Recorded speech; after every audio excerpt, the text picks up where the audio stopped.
Hello viewers, Super GT here, back at Circuit de Saint-Croix here on Gran Turismo FIA racing for you today. So I was really looking forward to this race, Group 3 at Saint-Croix. Now I'm going to kick things off with something very special. This guy is just going to rejoin the circuit. Nice little spear tackle in the side, and you what, Gran Turismo? 3-second penalty? Okay then. Luckily it was only the warm-up, so it didn't really matter, didn't count for anything. This is qualifying. Qualifying around here is very interesting because it's such a long lap. It takes just over 3 minutes to do a lap, and therefore it makes it quite difficult to plan your strategy. My strategy here really was to do 2 laps, then come in, do an out lap, and then I would have literally seconds to cross the line and set a flying lap. So at the beginning of my flying lap, I've done 1 lap, this is the 2nd lap now. You can see quite a lot of tyre wear already on the medium, and this is the end of the lap. So my front right is depleted pretty much to 0, it's got absolutely no grip left. So I'm going to have to come in here because the lap was going to be quite bad. So shifting over to the hard tyre instead, and not refuelling. Of course you want a lighter car, and I've got just enough time here, 3 minutes 15. I've got just enough time to go around and start a qualifying lap. So of course now you can, as long as you started your lap, then you can finish it. So these guys are going to have a disagreement. The guy's going to come across the track and give me engine damage at the exactly the wrong moment. He was ghosted out. I don't know what the hell happened there. He was ghosted, and yet still we made contact, and I had to exit there because I wouldn't have made it round with the damage. And luckily, I didn't know this, but you can restart. I'll put the medium tyres on, and this lap is going to count. So it's an out lap, so it's going to be slow because I've come out of the pit lane. But at the end, normally I'd be doing like 304, 305, I don't know, or with the tyre wear, maybe like a 307, 308. But here coming over to do a 310. So it could have been worse. I thought I was going to be last, but luckily the out lap counts. I didn't know that it counted. And shifting over to the hard tyre, which is the better race tyre, a 6-lap race, so we want to do 3-lap stints. And you can see by the end of lap 2, on the medium, the tyres are absolutely dead. So this is it. Luckily starting 11th, courtesy of that out lap actually counting. I didn't know if they counted or not, but they do.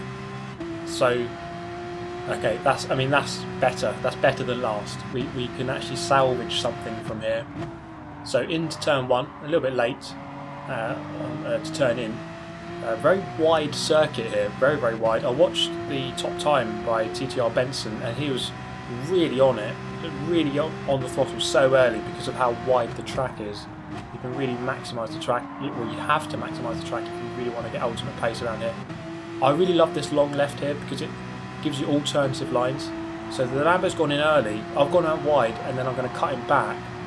So trying to overtake him halfway through the turn, and I've got the job done.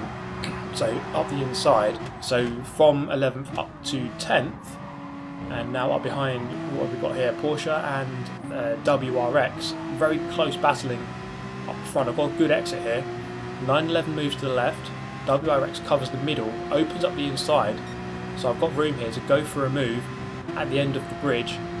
So looking for the braking zone, which is the end of these triangles on the circuit, and we've got the job done, hitting the apex nicely. Tiny bit of contact with the Viper. We're going to get through up into 7th here, deep on the brakes into the hairpin. The WRX couldn't quite spot where he was, and he just about goes up the inside. Get a good move. I just kind of had to readjust slightly to make sure we didn't make contact. But so far, so good. From 11th up to 8th, not a good run through this chicane. But I must say, I really love this circuit. You really have to attack it. You have to be kind of aggressive through it. And I don't know, it's just an amazing track. It's a good length. It's a long track, of course. But I think it's a really good challenge. I really do actually enjoy the circuit. After initially not enjoying it when I first played it, but I think it's actually a really good track. So that's a really difficult corner there because the braking zones aren't very clear. It's very difficult to really pinpoint exactly where you need to brake. So the race at the front is very close. So the top 8 here, so from 1st to 8th in a train, 2.5 seconds from myself to the lead, which is not very much. You can see just how close it is. It is a train now forming in the slipstream of the Subaru, looking for the 100 board, and the Subaru's actually braked a little bit too early. I'm going to send out the inside, good move, up to 7th. Beetle looking narrow on the Lexus. That's not quite going to work out. I'm going to make the most of that by now following the Lexus through. So I've got the inside line, the Beetle can't get in. So I'm kind of up the inside now, looking up the inside. I don't really want to go for the pass, I'm just trying to make sure that I stay on the inside of the Beetle. Kind of just about got the job done. It's a little bit awkward. And into this turn, almost into the back of the Lexus, I do get a nice little tap in the rear end from the Subaru. We don't get any damage from that, but I'm in 6th place as we stand here.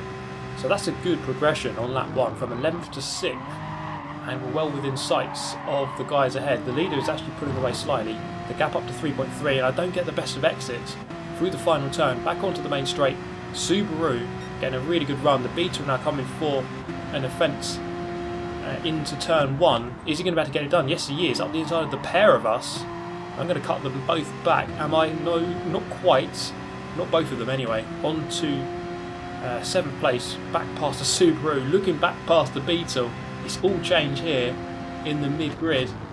On the brakes, fairly late, maybe a little bit too late. The Beetle did have the inside line. He's going to reclaim his 6th place. So good racing here on offer through the long left. This is where things can get quite scary as you go onto the brakes before the bridge. And I've just misjudged it. I'm going to look for the 100 board, and I've just braked a tiny bit too late, and it's a really stupid mistake. A really, really stupid mistake, because now I have front bumper damage. I don't know how much that's going to affect me, but maybe by a second or so, a lap at least. I don't really know exactly what the difference is. Looks like I'm faster than the Beetle. That is potentially because he has rear bumper damage as a result of my silly contact. So unfortunately that has really set us back. You see, at the end of the lap I was looking at the back of 5th, and now I'm in a big scrap here for 6th, and we've lost ground to the guys ahead. So this is not looking good at all at this moment. So lap 1 looked really good, and lap 2 so far has not gone very well at all. So big mistake for myself, of course, to go into the back of the Beetle, and that's not really going to help our chances at all. Into the slipstream here, and again the Beetle very slow, maybe because of damage, presumably, but still very, very slow compared to the Porsche. The Subaru is going to come flying past the pair of us, so lots of double overtakes going on so far. I'm going to try to look and challenge him around the outside. It's not quite going to happen. Maybe a cutback on the way out, not quite, just grazing his rear bumper. Just seems like I love mounting people from the rear on this race so far. So not the best lap at this moment, but still not too far away from 4th and 5th, and it's a fairly long race, 6 laps on a 3-minute circuit. So we're looking around about 20 minutes plus a pit stop, and actually it does take a little bit more than 3 minutes, maybe like 3 minutes 10. So again on the brakes, just going to try to stick with the Subaru here. You see on the X's, really good acceleration, but doesn't really have to worry too much about sliding out. That thing's very stable, and he's going to look to kind of catch up with that battle for 4th. The battle for 4th's kind of dropped off the battle for 3rd, so some sort of fighting going on within that group.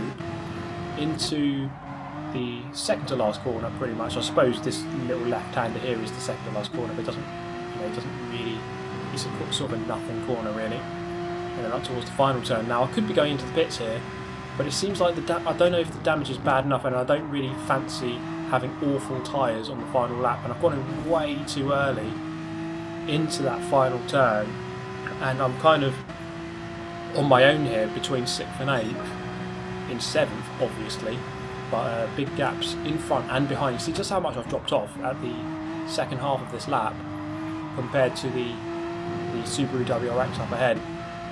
So I'm going to skip towards the end of the lap, and I'm getting challenged now by a Viper, and he goes for the move up the inside. Okay, fair enough. It's kind of a frustrating move because I was just hoping that he would just get the job done and go past, but now he kind of didn't really go for it full ham, and now we kind of have to drive side by side for a couple of corners, which is really awkward, and we're just losing tons of time as a result. The gap ahead was like 2.5. As a result of all this little fighting here, it's gone up to more like 3.2. So that was kind of silly there. I was You know, I saw that he was going up the inside. I kind of hoped that he would just go for it and just get the job done, and then I'll just follow him in the slipstream. But didn't really go for it, and we just awkwardly drove next to each other for a while. Much like, I don't know, Forza 7 AI or GT Sport AI. Just most games AI, they do that. They just drive side by side for so long. Into the pits. I haven't saved very much fuel. I've just been going hell for leather on that throttle. I was supposed to make up for the bumper damage. And coming out of the pits, you can see they have to repair the damage, and that's going to cost us quite a lot. So I'm actually inside someone. I love being inside someone else. Into turn 1, and it gets really awkward here because I'm kind of ghosted, and then at exactly the wrong moment, we're going to come out of that ghost, and I'm going to get front. I've got damage again. This is really not going my way. A combination of bad luck, but a combination of just bad driving at the same time. So I think my approach needs to change.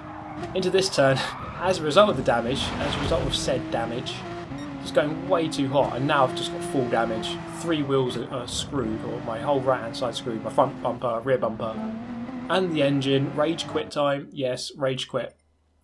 So it happens, yeah, the rage quits have come out. So we're going to try and change our fortunes here. It's clear maybe from that FIA race that perhaps I need to change my approach a little bit. I think I was way too attacking, as I am here, as I just absolutely murder this guy.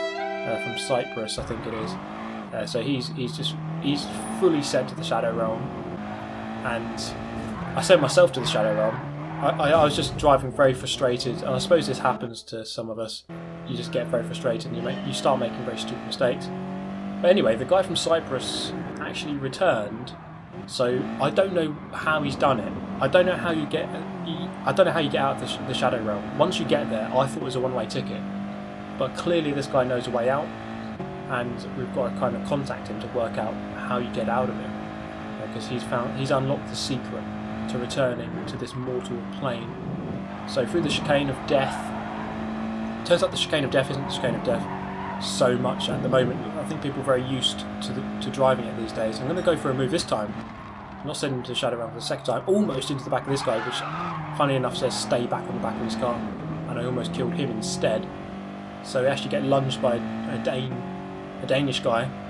So I was up the inside, and he was at the inside of both of us. So he got a really good line somehow, albeit with contact. But still, I can't complain about contact. But as I was kind of saying earlier, that the approach needs to change slightly, because in that FIA race, because of the bad qualifying, I was trying too hard to make up for it, and as a result, you know, just making too many collisions. And perhaps I should have just accepted the qualifying result and gone, okay, that was annoying, but just need to really be patient here and just play the long game. I was playing the short game, just really going for it. And guilty of a couple of excursions and collisions, and, well, just not a good day, really. Things need to improve for the next time around. So, just pulling away from the group behind, it wasn't the best start to the race. With some contact at the beginning. This guy's going to send himself to the Shadow Realm, so he's down into. He's going to lose a couple of positions as a result. And at the end, finishing 4th, I suppose it could have been worse, not too bad a result. Up from 6th, up to 4th. So kind of rebuilding our desire to race here slightly. So this time around, starting in 5th. So I set what I consider to be a really good qualifying lap, or about as good as I can get, or maybe I could improve by a couple of attempts at most. But it was a really good lap from my standards, for like 46.8. But a lot of people doing low 46s, which I was absolutely amazed at. I think you really do have to get this chicane dead right. There's a lot of time to be gained or lost at that chicane. Into the long left, and it's a strong move, borderline illegal, but I don't get a penalty for it somehow, so the game kind of decided that was fine, although Urko here with a 4-second penalty. So quite how the game's decided that there was nothing wrong with that, I don't know, but that's what the Gran Turismo gods have said. They've spoken, and they deem that to be absolutely fine. So we're going to continue and try to overtake our Spaniard friend here. And it looks like GT Andrew, the pole in the lead, he's flying away with this one. Urko a little bit deep into the turn, and it gives me the undercut on the way out, just nipping underneath, getting alongside. I'm on the left hand side here, slight kink to the right, but I will be on the inside for this left hander, the final little chicane on the circuit. So Dragon Trail Seaside, interesting circuits. It's sort of three hairpins on the corners of the triangle with different sets of chicanes between each one. It's a very interesting layout and it's an interesting circuit. I wasn't always a fan of it to begin with, but the more and more I drive it, actually the more I like it, and I think I prefer it in this direction actually, now that I've driven it this way a few more times than I have the other. So into turn 1, a little bit deep, but kind of recovering and getting a good exit. So this is a crucial moment here, trying to negotiate the chicane of death in second place and trying to pull away. Yes, we can do it. So we've actually taken it really well, and I think the guy behind's taken it quite well as well. He didn't really lose much time, maybe just a tenth, which isn't too much to lose. A little bit deep into this one, quite a hard corner to take. I'm really not quite sure on the line to take there. It's quite a difficult corner. There's many interpretations, many possible interpretations of the turn.